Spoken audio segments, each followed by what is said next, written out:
सबसे पहले हम बात करेंगे कार्बन बॉर्डर टैक्स के बारे में। कार्बन बॉर्डर टैक्स इसको प्रपोज किया यूरोपियन यूनियन ने। किसने प्रपोज किया? यूरोपियन यूनियन ने प्रपोज किया इस कार्बन बॉर्डर टैक्स को। बेसिकली यूरोपियन यूनियन का ये कहना है कि वो कंट्रीज जिन्होंने अपने ग्रीन हाउस गैस एमिशंस को स्लैश करने के लिए, कम करने के लिए अग्रेसिवली स्टेप्स नहीं लिए हैं, उन कंट्रीज से अगर गुड्स का इंपोर्ट किया जाता है तो इस इंपोर्ट के ऊपर लगाया जाना चाहिए कार्बन बॉर्डर टैक्स को। देखो कहानी क्या है, बहुत सारी ऐसी इंडस्ट्रीज हैं जो कि कार्बन इंटेंसिव हैं। फॉर एग्जांपल सीमेंट इंडस्ट्री है, फर्टिलाइजर इंडस्ट्री है, स्टील इंडस्ट्री है, एल्यूमिनियम इंडस्ट्री है। ऐसी बहुत सारी इंडस्ट्रीज हैं जो कि कार्बन इंटेंसिव हैं।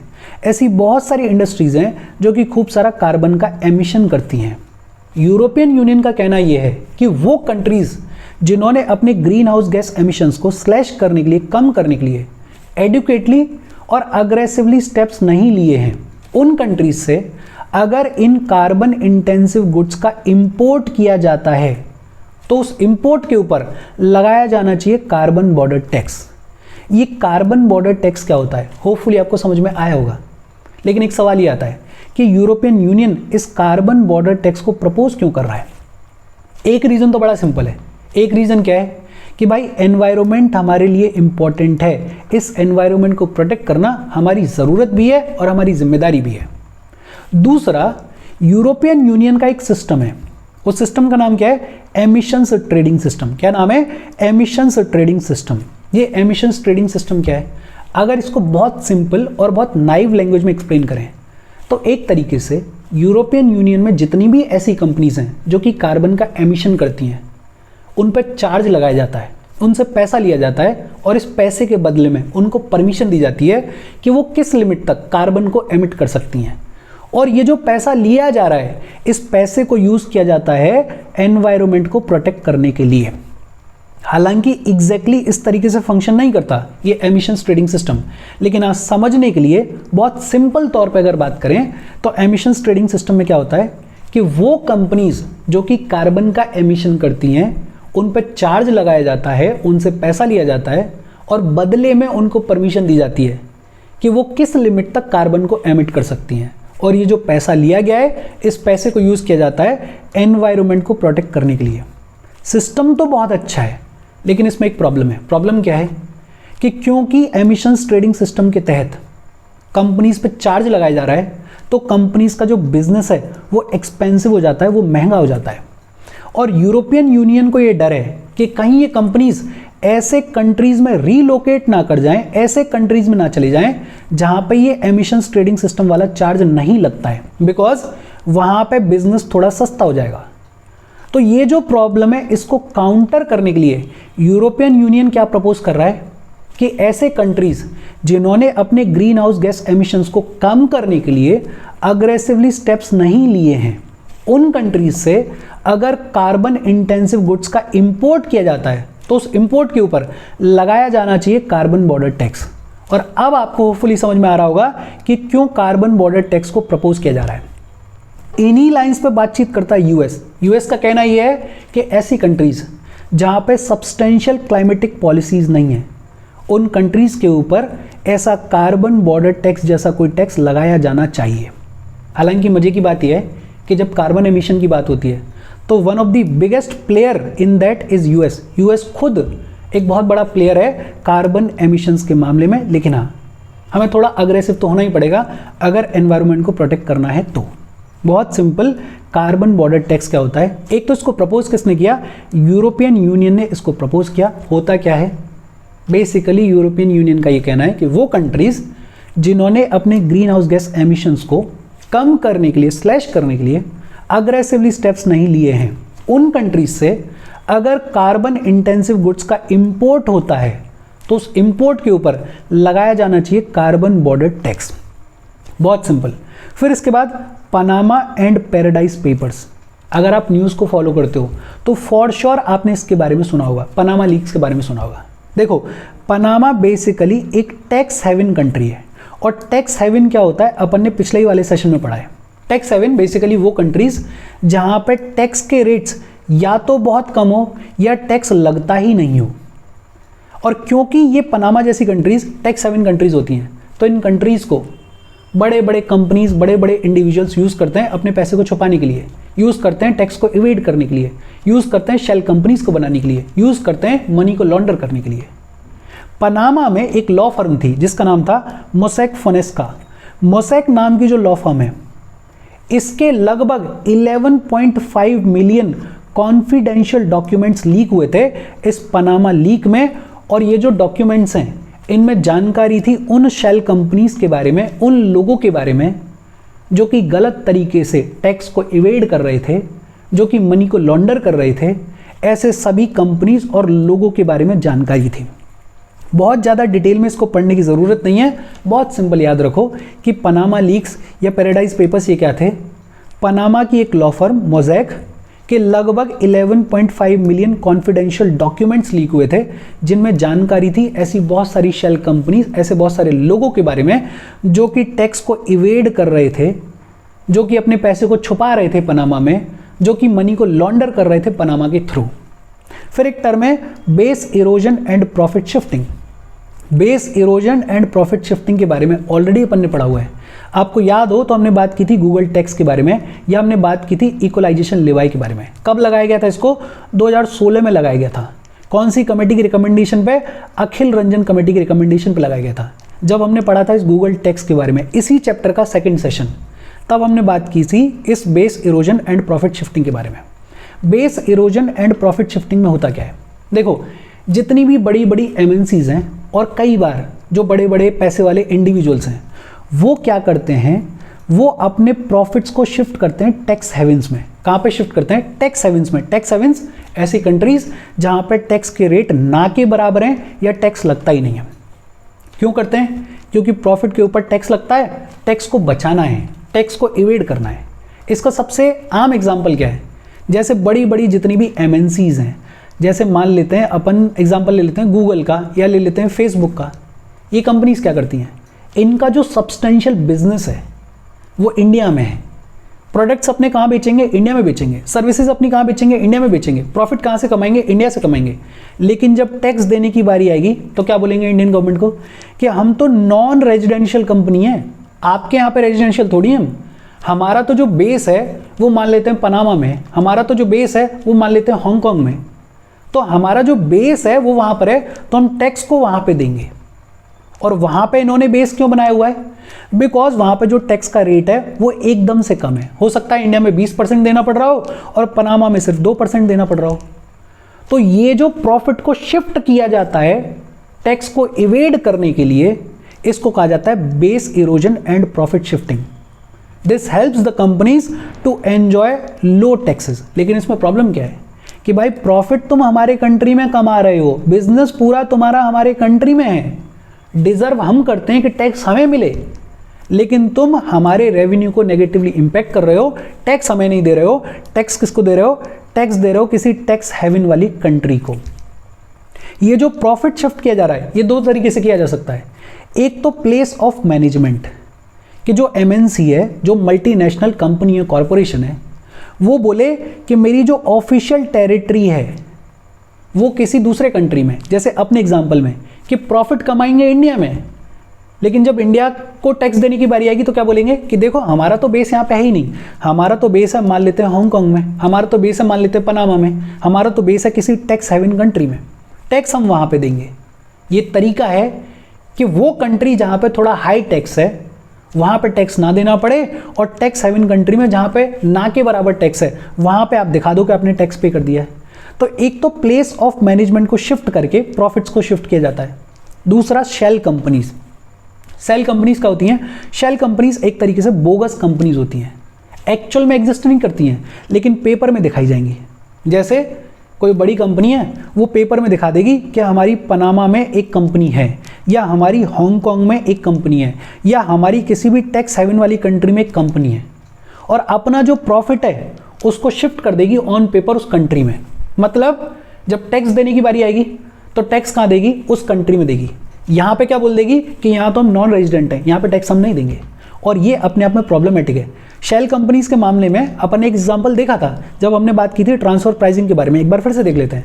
मान लेते हैं एक कंपनी है ए, दूसरी कंपनी है बी, और ये तीसरा कोई कस्टमर है।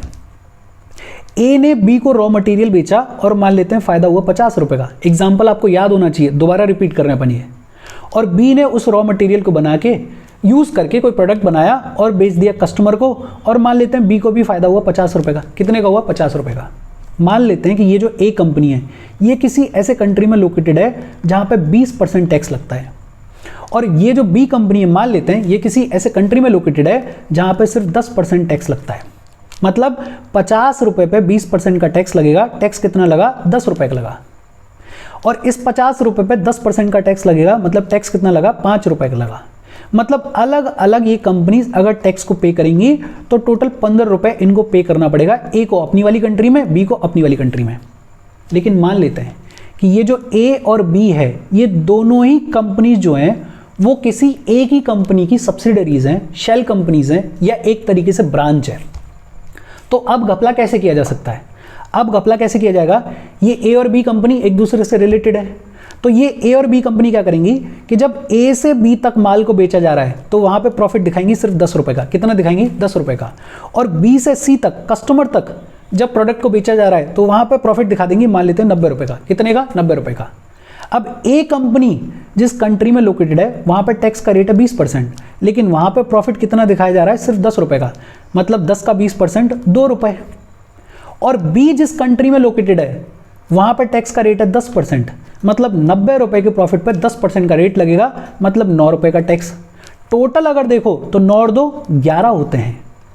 अगर प्रॉपर तरीके से काम किया होता तो 15 रुपए टैक्स देना पड़ता, लेकिन क्योंकि घपला करने की शुरुआत करी तो इस घपले में 4 रुपए बचा लिए, एक तरीके से टैक्स को इवेट कर दिया। यही होता है काम शेल कंपनीज का, कि ये बोगस कंपनी है, एक्चुअल में एग्जिस्ट नहीं करती है, लेकिन पेपर पे इसको बनाया हुआ है, दिखाया हुआ है, और इस कंपनी को यूज किया जा रहा है प्रॉफिट को शिफ्ट करने के लिए। और इसका नुकसान क्या हो सकता है आप समझ सकते हो। भाई हमारा कंट्री है या कोई भी कंट्री, जहां पे आप प्रॉफिट कमा रहे हो वहां पे आप अगर टैक्स नहीं दोगे तो उस कंट्री को रेवेन्यू के तौर पे नुकसान होगा या नहीं होगा? और कोई भी कंट्री ऐसा चाहेगी क्या? नहीं चाहेगी। तो इसको काउंटर करने के लिए खूब सारा कामकाज किया गया है। जैसे OECD ने base erosion and profit shifting framework को तैयार किया है। ये जो base erosion and profit shifting का प्रॉब्लम है इससे डील करने के लिए OECD कंट्रीज ने base erosion and profit shifting का फ्रेमवर्क तैयार किया है, और इंडिया इसमें एक पार्टिसिपेंट है। ये फ्रेमवर्क क्या कहता है? देखो, सबसे पहले तो OECD की फुल फॉर्म क्या है? Organisation for economic cooperation and development. Organisation for economic cooperation and development. इसमें 38 कंट्रीज मेंबर हैं। ये जो OECD कंट्रीज हैं इन्होंने ग्लोबल डील तैयार की है, और ये जो ग्लोबल डील है इसको 137 कंट्रीज ने साइन किया है, जिसमें इंडिया भी इंक्लूडेड है। और इस ग्लोबल डील में क्या कहा गया है? बहुत सिंपल, कि जितने भी बड़े बड़े कंपनीज हैं वो एक मिनिमम टैक्स दे दें। वो एक मिनिमम टैक्स दे दें 15% का, जिसको बुलाया जाएगा global minimum corporate tax rate. Basically इस ग्लोबल डील में ये कहा जा रहा है कि जितने भी बड़े बड़े कंपनीज हैं, हमें कोई मतलब नहीं है कि आप अपना प्रॉफिट कहाँ पे दिखा रहे हो, हमें कोई मतलब नहीं है कि आप अपना प्रॉफिट कहाँ पे शिफ्ट कर रहे हो। हम तो ये कह रहे हैं कि आप हमारे कंट्री में जितना भी प्रॉफिट जनरेट कर रहे हो उस प्रॉफिट का एक मिनिमम टैक्स दे दो, जो कि रेट है 15%। जैसे कोई कंपनी है, उसने इंडिया में मान लेते हैं कि 100 करोड़ का प्रॉफिट जनरेट किया, तो ये जो ग्लोबल डील है ये क्या कह रही है कि 100 करोड़ पे इंडियन गवर्नमेंट को आप 15% टैक्स दे दो, बाकी आपको प्रॉफिट जहां दिखाना है वहां पे दिखाओ, कोई दिक्कत नहीं है। बहुत सिंपल। OECD ने एक ग्लोबल डील तैयार की है जिसको अग्री किया है 137 कंट्रीज ने। इंडिया भी इसमें एक पार्टिसिपेंट है, इंडिया ने भी अग्री किया है। और इस ग्लोबल डील के तहत बहुत सिंपली ये कहा जा रहा है कि जितनी भी बड़ी बड़ी कंपनीज हैं वो एक मिनिमम टैक्स दे दें 15% का, जिसको बुलाया जाएगा global minimum corporate tax rate. और क्योंकि 137 कंट्रीज ने इसके साथ में अग्री किया है, इस ग्लोबल डील को साइन किया है, तो ये क्या दिखाता है कि बहुत सारी गवर्नमेंट्स ऐसी हैं जो कि मल्टीनेशनल कॉरपोरेशंस को डिस्करेज करना चाहती हैं इस प्रॉफिट शिफ्टिंग की प्रैक्टिस से। मतलब गवर्नमेंट्स ये चाहती हैं कि ये जो प्रॉफिट शिफ्ट किए जाते हैं ये शिफ्ट ना किए जाएं, MNCs का जो टैक्स बनता है वो टैक्स MNCs दें। ये जितनी भी कंट्रीज हैं इन्होंने साइन कर लिया, और ये जो अग्रीमेंट है ये क्या कहता है कि इससे रिलेटेड जो भी लॉ है उसको लाया जाए, उसको इम्प्लीमेंट किया जाए बाय 2023 तक इससे रिलेटेड लॉ को इंप्लीमेंट किया जाए, लेकिन इसमें डिले हो रहा है। डिले क्यों हो रहा है? बिकॉज G24 ग्रुपिंग की ऑब्जेक्शन है। जो 24 कंट्रीज का ग्रुप है जिसमें एक इंडिया भी है, उनका ऑब्जेक्शन है। उनका ऑब्जेक्शन क्या है कि ये जो ग्लोबल डील है ये क्या कहती है कि आप फ्यूचर में कोई भी डिजिटल सर्विस टैक्स नहीं लगाओगे। फिर भाई आपको 15% का मिनिमम टैक्स मिल रहा है, तो बाद में फ्यूचर में आप कोई भी डिजिटल सर्विस टैक्स नहीं लगाओगे। लेकिन G24 ग्रुपिंग जो है वो इससे एग्री नहीं करता। G24 ग्रुपिंग का ये कहना है कि हाँ साहब, मिनिमम रेट हमें मिल रहा है 15% का, मिल जाएगा, लेकिन फ्यूचर में भी हम कोई डिजिटल सर्विस टैक्स नहीं लगा सकते हैं। ये तो बहुत एक्सट्रीम बात हो जाएगी। भाई कल को कोई ऐसी चीज़ हो जाए कि ज़रूरत पड़े डिजिटल सर्विस टैक्स लगाने की, तो अपना राइट तो हम गिव अप नहीं कर सकते हैं। और यहाँ पे पूरी बात अटक रही है। लेकिन ये बड़ी इंपॉर्टेंट चीज़ है, बड़ी काम की चीज़ है, ध्यान रखना। OECD ने एक ग्लोबल डील को फैसिलिटेट किया है जिसको 137 कंट्रीज़ ने अग्री किया है, इंडिया ने भी अग्री किया है। और ये ग्लोबल डील क्या कहती है? ये ग्लोबल डील बड़ा सिंपली ये कहती है कि जितनी भी बड़ी बड़ी कंपनीज़ हैं वो एक मिनिमम टैक्स दे दें 15% का, जिसे बुलाया जाएगा global minimum corporate tax rate. और ये जो डील है ये क्या कह रही है कि अग्रीमेंट हो गया है, अब कंट्रीज़ को लॉज लेकर आने हैं और उस लॉ को इम्प्लीमेंट करना है बाय 2023। लेकिन इसमें डिले हो रहा है। डिले क्यों हो रहा है? बिकॉज G24 ग्रुपिंग की जो कंट्रीज़ हैं वो ऑब्जेक्शन कर रही हैं। और ऑब्जेक्शन किस चीज़ पे कर रही हैं? वो चीज़ ये है कि अग्रीमेंट कहता है कि फ्यूचर में आप कोई भी डिजिटल सर्विस टैक्स नहीं लगाओगे इन कॉरपोरेशंस के ऊपर। और इसके साथ में G24 ग्रुपिंग की जो कंट्रीज़ हैं वो अग्री नहीं कर रही हैं। फिर एक टर्म है डिजिटल टैक्स। डिजिटल टैक्स क्या होता है? जितनी भी डिजिटल सर्विसेज हैं या जितने भी ऑनलाइन बिजनेस एक्टिविटीज़ हैं उनके ऊपर डायरेक्ट टैक्स के तौर पर लगाया जाता है इस डिजिटल टैक्स को। ये छोटे छोटे से टर्म्स हैं, इनको तो नाम से आप समझ सकते हो। अच्छा, आज हमने किन किन चीज़ों के बारे में पढ़ा? एक तो हमने बात की कार्बन बॉर्डर टैक्स के बारे में। किसने प्रपोज किया? यूरोपियन यूनियन ने प्रपोज किया। यूरोपियन यूनियन का बेसिकली ये कहना है कि जितनी भी ऐसी कंट्रीज़ हैं जिन्होंने अपने ग्रीन हाउस गैस एमिशंस को स्लैश करने के लिए, कम करने के लिए अग्रेसिवली स्टेप्स नहीं लिए हैं, उन कंट्रीज से कार्बन इंटेंसिव गुड्स का अगर इंपोर्ट होता है तो उस इंपोर्ट के ऊपर लगाया जाना चाहिए कार्बन बॉर्डर टैक्स। दूसरा हमने बात की base erosion and profit shifting के बारे में। कंपनीज या इंडिविजुअल्स क्या करते हैं? अपने प्रॉफिट को शिफ्ट करते हैं टैक्स हेवन कंट्रीज में, टैक्स को इवेड करने के लिए, बचाने के लिए। और ये दो तरीके से किया जाता है। एक तो प्लेस ऑफ मैनेजमेंट को शिफ्ट किया जाता है और दूसरा शेल कंपनीज के थ्रू। इससे डील करने के लिए OECD ने BEPS base erosion and profit shifting framework को तैयार किया है। इसी फ्रेमवर्क में OECD ने एक ग्लोबल डील को तैयार किया है जिसको 137 कंट्रीज ने अग्री किया है, इंडिया ने भी अग्री किया है। और इस ग्लोबल डील में सिंपली क्या कहा जा रहा है कि जितनी भी बड़ी बड़ी कंपनीज हैं वो एक मिनिमम टैक्स दे दें 15% का, जिसको बुलाया जाएगा global minimum corporate tax rate. कहा तो ये गया था कि इसको इम्प्लीमेंट किया जाए 2023 तक, लेकिन प्रॉब्लम आ रही है। प्रॉब्लम क्या है कि G24 ग्रुपिंग की जो कंट्रीज़ हैं वो ऑब्जेक्शन कर रही हैं। ऑब्जेक्शन किस चीज़ पे कर रही हैं? इस एग्रीमेंट में एक चीज़ कही जा रही है कि फिर फ्यूचर में कोई भी डिजिटल सर्विसेज के ऊपर टैक्स नहीं लगाया जाएगा। और इसके अगेंस्ट में G24 ग्रुपिंग की जो कंट्रीज़ हैं वो ऑब्जेक्ट कर रही हैं। फिर हमने बात की डिजिटल टैक्स के बारे में। डिजिटल सर्विसेज के ऊपर, ऑनलाइन बिजनेस एक्टिविटीज़ के ऊपर डायरेक्ट टैक्स के तौर पर लगाया जाता है डिजिटल टैक्स को। हम आगे बढ़ें उससे पहले वीडियो पे लाइक के बटन को दबा दो।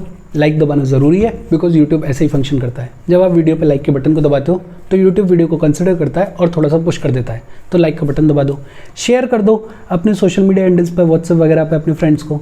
जो भी लोग इसमें इंटरेस्टेड है, इससे रिलेटेड पढ़ाई कर रहे हैं, उनको शेयर कर दो और चैनल को सब्सक्राइब कर लो। अच्छा, फिर अगला टॉपिक है OECD का 2 पिलर प्लान। ये जो OECD का 2 पिलर प्लान है इसको 2021 में तैयार किया गया। 137 कंट्रीज़ ने अग्री किया। इस OECD के 2 पिलर प्लान के 2 पिलर्स क्या हैं? एक तो पिलर 1 जो कि बात करता है रीअलोकेशन ऑफ टैक्सिंग राइट्स के बारे में। बेसिकली इस पिलर 1 में ये कहा जाता है कि जितने भी बड़े बड़े MNCs हैं, मल्टीनेशनल कॉरपोरेशंस हैं, वो एक्चुअली में जिस कंट्री में जहाँ पे अपने प्रोडक्ट्स को और अपने सर्विसेज को बेचते हैं, उन कंट्रीज़ को टैक्स कलेक्ट करने का राइट मिलना चाहिए। ये जो बड़े बड़े कंपनीज करते हैं ना कि अपने प्रॉफिट को शिफ्ट करते हैं, इस प्रॉफिट को शिफ्ट नहीं किया जाना चाहिए। पिलर 1 ये कह रहा है कि जहां पे आप एक्चुअली में अपने प्रोडक्ट्स को और सर्विसेज को बेच रहे हो, सेल कर रहे हो, या फिर ये कहें कि जहां पे एक्चुअली में आप अपने प्रॉफिट को जनरेट कर रहे हो, उन कंट्रीज को, उन जगहों को आपके ऊपर टैक्स लगाने का राइट मिलना चाहिए। और दूसरा है पिलर 2। पिलर 2 में बात की जा रही है ग्लोबल मिनिमम कॉर्पोरेशन टैक्स के बारे में, जो कि कितना है 15% का। ये अभी अपन ने पढ़ लिया कि कहा तो ये जा रहा था कि 2023 से एक लॉ लाया जाए, उसको इंप्लीमेंट कर दिया जाए और ये बोल दिया जाए कि जितने भी बड़े बड़े कंपनीज हैं वो 15% का मिनिमम टैक्स देंगे। लेकिन हालांकि इसमें डिले हुआ है। 2016 में इंडिया ने इम्पोज किया था 6% का इक्वलाइजेशन लेवाए, जिसको अपन गूगल टैक्स भी बोल देते हैं। किस पे लगाया था? जितनी भी नॉन रेजिडेंशियल डिजिटल कंपनीज हैं, जैसे फेसबुक है, जैसे गूगल है, जैसे ट्विटर है, इनकी सर्विसेज के ऊपर 6% का इक्वलाइजेशन लेवाए लगाया था। 2020 में इसको थोड़ा और एक्सपेंड किया गया और 2% का इक्वलाइजेशन लेवाए फॉरेन ई कॉमर्स कंपनीज के ऊपर भी लगाया गया। ये जो पूरा टॉपिक है, इस पूरे टॉपिक के बारे में, गूगल टैक्स के बारे में, इक्वलाइजेशन लेवाई के बारे में हमने बहुत डिटेल में बातचीत की है इसी चैप्टर के दूसरे वाले सेशन में। अगर आप सेशंस को रेगुलरली फॉलो कर रहे हो तो आपने वो सेशन देखा होगा, आपको पता होगा गूगल टैक्स क्या होता है, इक्वलाइजेशन लेवाई क्या होता है। अगर बाई चांस स्किप हो गया है तो इसी चैप्टर का दूसरा वाला सेशन जाके देखो, वहाँ पे पूरे डिटेल में बातचीत की गई है। फिर एक छोटा सा टॉपिक है double taxation avoidance agreement. Double taxation avoidance agreement, ये भी कुछ कुछ नाम से ही क्लियर है। देखो, ये जितने भी बड़े बड़े MNCs हैं, मल्टीनेशनल कॉर्पोरेशंस हैं, ये बहुत सारे कंट्रीज में फंक्शन करते हैं। एक समस्या क्या आ सकती है, मान लेते हैं कि कोई एक कंपनी है, बड़ी लंबी चौड़ी कंपनी है, इसने इंडिया में 100 करोड़ का प्रॉफिट जनरेट किया और इंडिया में इस 100 करोड़ के ऊपर टैक्स लगा दिया गया, टैक्स कलेक्ट कर लिया गया। इसी 100 करोड़ के ऊपर मान लेते हैं US ने भी टैक्स लगा दिया और टैक्स कलेक्ट कर लिया। इसी 100 करोड़ के ऊपर मान लेते हैं कि यूरोप की किसी कंट्री ने भी टैक्स लगा दिया और टैक्स कलेक्ट कर लिया। अगर ऐसा होगा तो ये कंपनी तो बर्बाद हो जाएगी। ये कंपनी तो उतना प्रॉफिट जनरेट नहीं करेगी जितना इसको टैक्स देना पड़ेगा। तो अगर ऐसी सिचुएशन होगी तो ये जो बड़ी बड़ी MNCs हैं, ये डिस्करेज हो जाएंगी, लोग इन्वेस्ट नहीं करेंगे। ऐसी सिचुएशन ना हो, उसके लिए लाया गया इस डबल टैक्सेशन अवॉइडेंस एग्रीमेंट को। बेसिकली इसमें क्या कहा जा रहा है कि कोई भी MNC है, उसने जो भी प्रॉफिट अर्न किया है, उस प्रॉफिट के ऊपर अगर एक कंट्री में टैक्स कलेक्ट कर लिया गया है तो उस प्रॉफिट के ऊपर किसी दूसरे कंट्री में दोबारा से टैक्स कलेक्ट नहीं किया जाना चाहिए। The profits earned and taxed in a country must be immune from taxation in other countries. इस चीज को फुलफिल करने के लिए DTAA double taxation avoidance agreement को साइन किया जाता है। डबल टैक्सेशन, 2 बार टैक्स ना लग जाए, उसको अवॉइड करने के लिए एग्रीमेंट। और जब दो कंट्रीज DTAA को साइन कर लेती हैं तो फॉरेन इन्वेस्टमेंट को मदद मिलती है। भाई जैसे मॉरिशस के साथ में हमारा DTAA है, तो अब क्या होगा, मॉरिशस की जितनी भी बड़ी बड़ी कंपनीज हैं वो खूब आके हमारे यहाँ पे इन्वेस्ट करेंगी, अपनी ब्रांचेस खोलेंगी, बिकॉज उनको पता है कि हम जो भी प्रॉफिट जनरेट करेंगे उस प्रॉफिट के ऊपर टैक्स हमें एक ही बार देना पड़ेगा, एक ही कंट्री में देना पड़ेगा, 2 बार नहीं देना पड़ेगा। लेकिन यही जो डबल टैक्सेशन अवॉइडेंस एग्रीमेंट है, इसको बहुत मिसयूज़ भी किया जाता है। इसको मिसयूज़ किया जाता है टैक्स को इवेड करने के लिए, इसको मिसयूज़ किया जाता है प्रॉफिट्स को शिफ्ट करने के लिए। जैसे जब हम base erosion and profit shifting के बारे में बात कर रहे थे, तो ये जो बड़े बड़े MNCs हैं, ये MNCs अपने प्रॉफिट्स को शिफ्ट करते हैं टैक्स हेवन कंट्रीज़ में। तो किस चीज़ का सहारा लेते हैं? इसी चीज़ का सहारा लेते हैं डबल टैक्सेशन अवॉइडेंस एग्रीमेंट का। क्या कहते हैं कि भाई हम एक ही जगह पे टैक्स पे करेंगे और हमारा बेस है वहाँ पे, तो हम वहाँ पे अपने टैक्स को पे करेंगे। तो इसका मिसयूज़ भी किया जाता है, लेकिन हाँ, हर चीज़ का मिसयूज़ होता है, बट इसका फ़ायदा भी है कि जो ईमानदार MNCs हैं उनको पुश करने के लिए, उनको प्रमोट करने के लिए ये double taxation avoidance agreement sign किया जाता है। बेसिक आइडिया क्या है कि अगर किसी कंपनी के प्रॉफिट के ऊपर एक बार किसी एक कंट्री में टैक्स लग गया है तो दूसरे कंट्री में वो जो प्रॉफिट है उसके ऊपर दोबारा से टैक्स नहीं लगना चाहिए। फिर एक टर्म है place of effective management, poem. इसको इंट्रोड्यूस किया गया 2015 के फाइनेंस एक्ट के through. Basically place of effective management, ये भी नाम से क्लियर है। देखो, कंपनीज अलग अलग तरीके ढूंढती हैं टैक्स को इवेड करने के, और सरकार उनके सॉल्यूशंस ढूंढती है। वही सॉल्यूशन के तौर पे लाया गया इस प्लेस ऑफ इफेक्टिव मैनेजमेंट को। क्या कहता है ये कहता है कि अगर किसी कंपनी का इफेक्टिव मैनेजमेंट इंडिया में है तो उस कंपनी को इंडियन रेजिडेंट के तौर पर ट्रीट किया जाएगा और उसकी जितनी भी ग्लोबल इनकम होगी उसको टैक्स किया जाएगा इंडिया में। बेसिकली कंपनीज बच के भागना चाहती हैं और सरकार तरीका ढूंढती है कि कैसे भी कंपनीज को लाया जाए, उनको मजबूर किया जाए कि टैक्स दो। भाई प्रॉफिट हमारे यहाँ पे जनरेट कर रहे हो तो हमें टैक्स दो, बाहर क्यों दोगे टैक्स। उसी के लाइंस में एक चीज़ लाई गई है, प्लेस ऑफ इफेक्टिव मैनेजमेंट, और साफ साफ लिख दिया गया है कि अगर किसी कंपनी का इफेक्टिव मैनेजमेंट इंडिया में है तो उस कंपनी को इंडियन रेजिडेंट के तौर पे कंसिडर किया जाएगा और उसकी जितनी भी ग्लोबल इनकम होगी उस पर टैक्स लगाया जाएगा इंडिया में। ये जितनी भी शेल कंपनीज होती हैं उनको कर्व करने के लिए, मनी लॉन्ड्रिंग को कर्व करने के लिए, टैक्स इवेजन को कर्व करने के लिए इस प्लेस ऑफ इफेक्टिव मैनेजमेंट के कॉन्सेप्ट को लाया गया। ये भी नाम से ही क्लियर है। फिर एक छोटा सा टर्म है ऑटोमेटिक एक्सचेंज ऑफ इंफॉर्मेशन। देखो ऐसी कंट्रीज जिनके साथ में हमारा DTAA है या फिर और कोई अग्रीमेंट है, ऐसे कंट्रीज से अगर हमें टैक्स पेयर की इंफॉर्मेशन चाहिए तो सिस्टमेटिक तौर पे और पीरियोडिक तौर पे टैक्स पेयर की जो इंफॉर्मेशन है वो हमें ट्रांसफ़र की जाती है। जो सोर्स कंट्री है वो सोर्स कंट्री जो है वो रेजिडेंट कंट्री को पूरी टैक्स पेयर की जानकारी देती है, बताती है कि आपका जो आदमी है या आपकी जो कंपनी है उसने हमारे यहाँ पे इतना प्रॉफिट जनरेट किया है, हमने उस पर इतना टैक्स लगाया है और आपका क्या सिनेरियो वो आप देख लो। तो इससे क्या हो जाता है कि जो बड़े बड़े कंपनीज हैं या जो इंडिविजुअल्स हैं जो टैक्स को इवेड करना चाहते हैं या जो मनी को लॉन्डर करना चाहते हैं, उनको कर्व करना, उन पे लगाम लगाना थोड़ा इजी हो जाता है, बिकॉज हमारे पास में पूरा डेटा होता है, उनका पूरी जानकारी होती है उनके प्रॉफिट की, उनके कंपनी की, उनके टैक्स वगैरह के बारे की। और इसके साथ ये जो चैप्टर है इंडियन टैक्स स्ट्रक्चर, ये पूरा चैप्टर खत्म हो गया।